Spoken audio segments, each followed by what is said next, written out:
নমস্কার, দেখছেন talk to Bangla. আমি অভিষেক রয়েছে আপনাদের সঙ্গে। এই মুহূর্তে যে খবর জানাবো, শুভেন্দু অধিকারী আজ গিয়েছিলেন সিএসসি ভবন ভিক্টোরিয়া হাউসের সামনে তার অবস্থান বিক্ষোভ করতে, এবং তার সঙ্গে কিন্তু একাধিক বিজেপি নেতাও ছিলেন।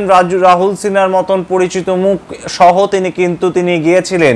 কিন্তু সেখানে গিয়ে সিএসসির বিল যে বেড়ে গেছে তাই নিয়ে যেমন তিনি প্রতিবাদ জানালেন, ঠিক সেই প্রতিবাদের পাশাপাশি তিনি আরও কিছু বক্তব্য রাখলেন, যা কিন্তু তার 17ই জুলাই জো হামারে সাথ হাম উনকে সাথ কিংবা নো নিড সংখ্যালঘু মোর্চা, সেই কথার সঙ্গে কোথাও গিয়ে আবারও সমকক্ষ। তেমনই কিন্তু শুভেন্দু অধিকারীর কথা থেকে বোঝা যাচ্ছে বলে মনে করছে রাজনৈতিক মহল কিংবা ওয়াকিবহল মহলের একাংশ। কি সেই কথা বললেন, হিন্দুদের টেনে তিনি কি বললেন, এবং অবশ্যই কলকাতা শহরের ভোট মার্জিন নিয়ে তার কি বক্তব্য, সমস্তটাই জানাবো আপনাদের। তার আগে অবশ্যই টক টু বাংলা ইউটিউব চ্যানেলটিকে সাবস্ক্রাইব করুন এবং প্রত্যেকটি ভিডিও লাইক, কমেন্ট, শেয়ার করে বন্ধু বান্ধব পরিচিত মহলে ছড়িয়ে দিন টক টু বাংলা। আসছি খবরে। শুভেন্দু অধিকারী রাজ্যের বিরোধী দলনেতা কিন্তু বিভিন্ন সময় বিভিন্ন অবস্থানে প্রতিবাদী ভূমিকা গ্রহণ করেছেন এবং রাজ্য সরকারকে তিনি কিন্তু বিদ্ধে ছাড়ছেন না, এবং অবশ্যই তিনি কিন্তু কথায় কথায় মনে করিয়ে দিচ্ছেন 2,33,27,000 ভোট তারা পেয়েছেন, এবং এই বিজেপি কিন্তু এই লোকসভা নির্বাচনে 39% ভোট পেয়েছে, এবং তার কিন্তু দাবি শুধুমাত্র সংখ্যাগুরুদের ভোটের মাধ্যমেই বিজেপি এই ভোটে এত ভালো ফলাফল করেছে। এবং তার যে বক্তব্য তিনি 17ই জুলাই রেখেছিলেন, তারপর সেই নিয়ে বিতর্ক তৈরি হয়, সেই বিতর্কের তিনি ব্যাখ্যা দেন, তার এক্স হ্যান্ডেলতে পোস্ট করেন এবং অবশ্যই সাংবাদিকদের মুখোমুখি হন। তিনি বলেন যে সবকা সাথ সবকা বিকাশ বন্ধ করো, এই যে বক্তব্য সেটা থেকে তিনি যদিও সরে আসেন, কিন্তু হিন্দুদের নিয়ে তার যে বক্তব্য ছিল কিংবা সংখ্যালঘুদের নিয়ে তার যে বক্তব্য ছিল সেটা কোথাও গিয়ে পাল্টাচ্ছে না।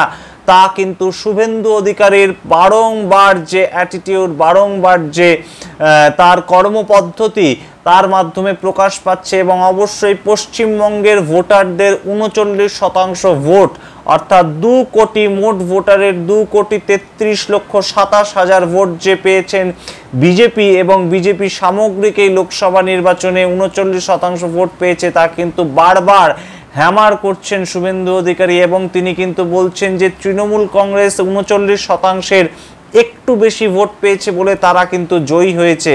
সুতরাং সামগ্রিকভাবে কিন্তু বিজেপির ফলাফল খারাপ হলেও 42টির মধ্যে মাত্র 12টি সাংসদ পদে তারা জিতলেও কিন্তু শুভেন্দু অধিকারী বারবার সামগ্রিকভাবে পশ্চিমবঙ্গের সাধারণ ভোটারদের কাছে একই বার্তা নিয়ে পৌঁছে যেতে চাইছেন যে তাদের কোনো সংখ্যালঘু ভোট দরকার নেই, সম্পূর্ণ অগ্রাহ্য করতে চাইছেন শুভেন্দু অধিকারী সংখ্যালঘু ভোটকে। এই বার্তা কিন্তু আজ তিনি আবারও ভিক্টোরিয়া হাউসের সামনে থেকে দিলেন। ঠিক যেমনভাবে তিনি 17ই জুলাই সাংবাদিক বৈঠকে বসেও তিনি বলেন যে 95% সংখ্যালঘু বিজেপিকে ভোট দেয়নি, এবং সেটা মেনে নিয়েই কিন্তু শুভেন্দু অধিকারী বলছেন যে তাকে পরবর্তী দিনে বিজেপিকে রাজ্যে আনার ক্ষেত্রে সম্পূর্ণভাবে তিনি হিন্দুদের ভোটের ওপর কনসেন্ট্রেট করতে চাইছেন, এবং তার ভিত্তিতেই তার কিন্তু বক্তব্য যে তিনি পশ্চিমবঙ্গে ক্ষমতায় আসতে পারবেন। এবং অত্যন্ত প্রত্যয়ের সঙ্গে কিন্তু শুভেন্দু অধিকারী এই বক্তব্য রাখছেন, এবং তার সঙ্গে বেশ কিছু স্ট্যাটিস্টিক্সও কিন্তু শুভেন্দু অধিকারী দিয়েছেন। কি সেই স্ট্যাটিস্টিক্স জানাবো আপনাদের। তিনি বারংবার কুর্নিশ জানিয়েছেন কলকাতার যে ভোটার আছে তাদেরকে, তার কারণ কলকাতার যে ভোট পেয়েছে বিজেপি তার স্ট্যাটিস্টিক্সটা কি, 146টি আসনে 46% ভোট পেয়েছে বিজেপি।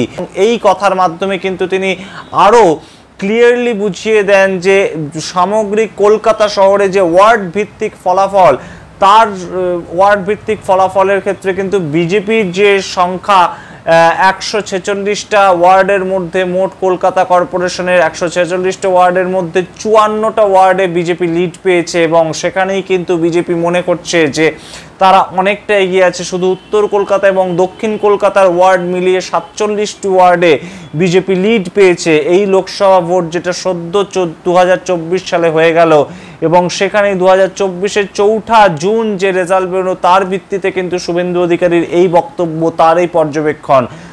সুতরাং তিনি কিন্তু আবারও বলছেন যে তিনি যা ভোট পেয়েছেন বা বিজেপি যা ভোট পেয়েছে পশ্চিমবঙ্গে 39%, তার থেকে আর যদি 2-3% কিংবা 4-5% বেশি ভোট পায়, কিংবা তিনি কিন্তু সরাসরি আজকে আবদার করছেন হিন্দুদের কাছে, কিংবা হিন্দুদের চোখে আঙ্গুল দিয়ে প্রশ্ন করছেন যে আর 3-4% ভোট কি বিজেপিকে তারা দিতে পারে না।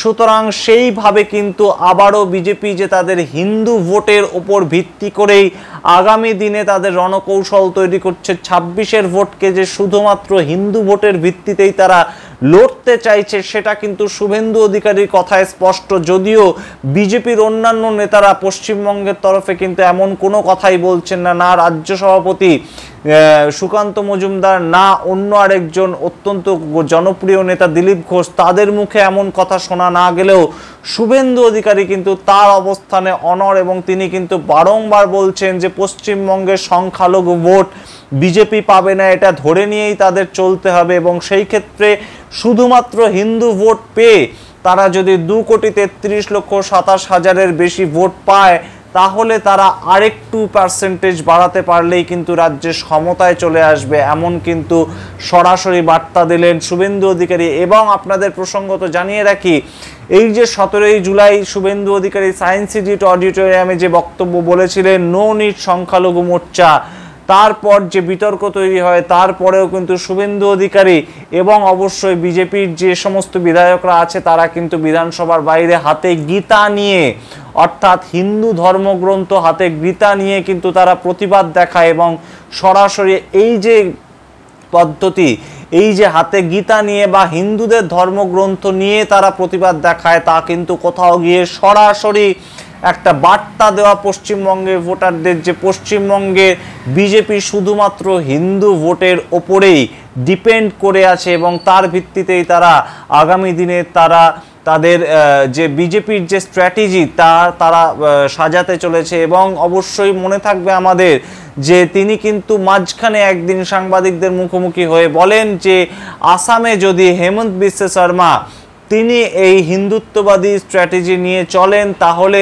কেন পশ্চিমবঙ্গে বিজেপি পারবে না। এবং পশ্চিমবঙ্গের সঙ্গে যেখানে আসামের প্রায় একই ধরনের পার্সেন্টেজ সংখ্যালঘু ভোটারদের, প্রায় 30% আসামের সংখ্যালঘু ভোটার আছে, সেখানে যদি বিজেপি ক্ষমতায় আসতে পারে তাহলে কেন পশ্চিমবঙ্গে পারবে না। সুতরাং এই স্ট্র্যাটেজি কি কোথাও গিয়ে শুভেন্দু অধিকারীর মাথায় ঘুরছে, এবং শুভেন্দু অধিকারী অবশ্যই শুধুমাত্র হিন্দু ভোটের ওপর ভরসা করে ভোটে লড়তে চাইছেন, তা কিন্তু বারংবার হ্যামার করছে, বারংবার পশ্চিমবঙ্গের জনমানসে তিনি প্রবেশ করিয়ে দিতে চাইছেন তার এই নোশন।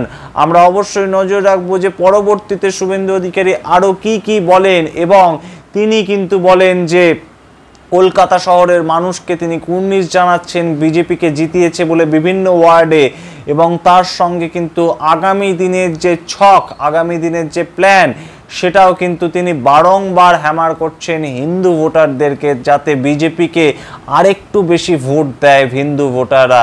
সেই কথা কিন্তু আজকেও ভিক্টোরিয়া হাউসের সামনে শুভেন্দু অধিকারীকে বলতে শোনা গেল, এবং অবশ্যই শোনা গেল তৃণমূল সরকারকে আক্রমণ করার বিভিন্ন ধরনের তার যে ব্যাখ্যা। এবং অবশ্যই সেই ক্ষেত্রে কিন্তু বিভিন্ন তশরূপ থেকে শুরু করে ববি হাকিম থেকে শুরু করে মমতা বন্দ্যোপাধ্যায় সবাইকেই আক্রমণ করতে থেমে থাকেননি শুভেন্দু অধিকারী। আমরা অবশ্যই নজর রাখব 2025 এবং 2026 সালে যে দুটো ভোট আছে অত্যন্ত গুরুত্বপূর্ণ, সেই দুটো ভোটকে বিজেপি কোন স্ট্র্যাটেজিতে লড়াই করে, এবং আদৌ তারা 2026-এ তাদের ভোটের পার্সেন্টেজ বাড়াতে পারে কিনা হিন্দু ভোটারদের উপর ভরসা করে। সেই সমস্ত খবর জানাবো আপনারা দেখতে থাকুন টক টু বাংলা। ভুলবেন না টক টু বাংলা ইউটিউব চ্যানেলটিকে সাবস্ক্রাইব করতে। ধন্যবাদ।